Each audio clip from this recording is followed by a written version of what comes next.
You ask Tiger to solve. This deals with linear equations with one unknown. The final result is x equals -4/3. Let's solve it step by step.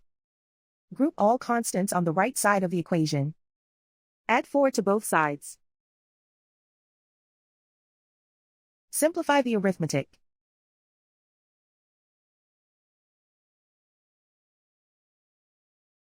Isolate the x. Divide both sides by -3.